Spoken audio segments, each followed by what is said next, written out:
The night air over Isfahan was supposed to be calm. Then, the sky tore open.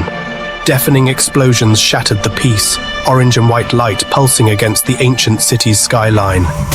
Air raid sirens wailed, panic erupted, and people ran from their homes not knowing where to hide.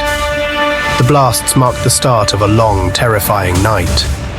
In Tel Aviv, the nightlife froze. People stared at their phones, news alerts confirming what had been feared for years.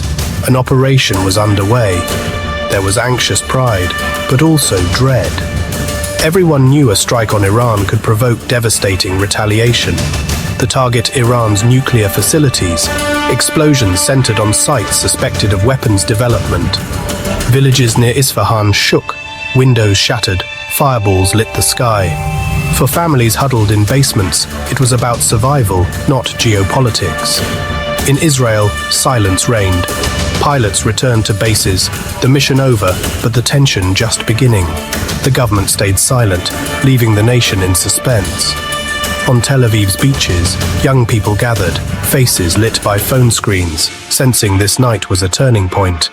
The sky over Israel was quiet, but everyone was watching, waiting.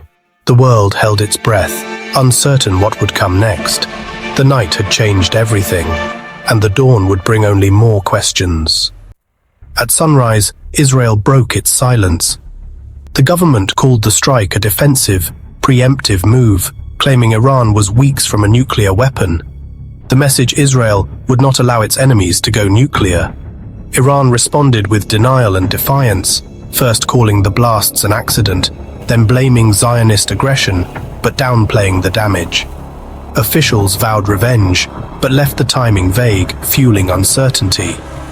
Israel insisted the operation was surgical, meant to avoid civilian casualties, and set back Iran's program by years. Iran projected resilience, staging protests and showing leaders at the damaged sites, promising their nuclear work would continue.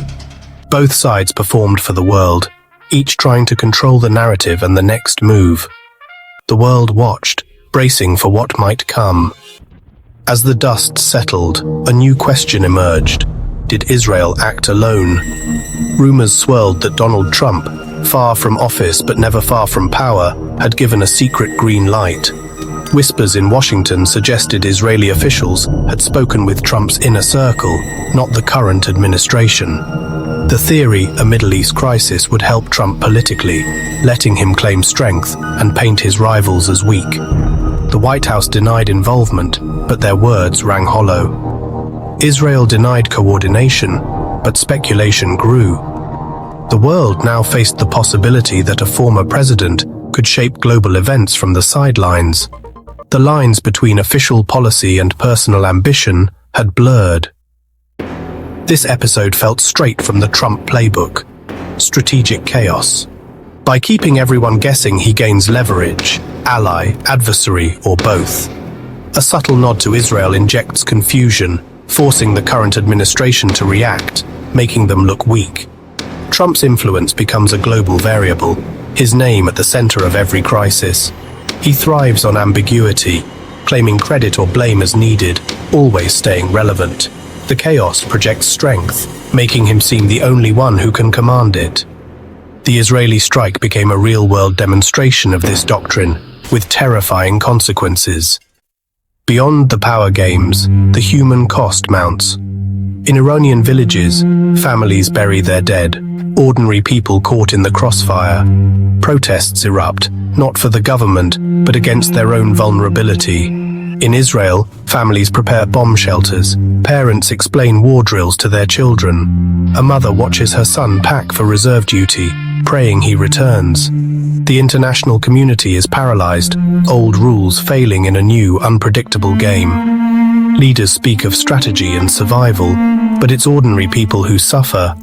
Homes destroyed, futures stolen, the true price of power plays. As the world waits for Iran's response and America's next leader, it's civilians who pay. Their lives are the real currency spent in this dangerous game.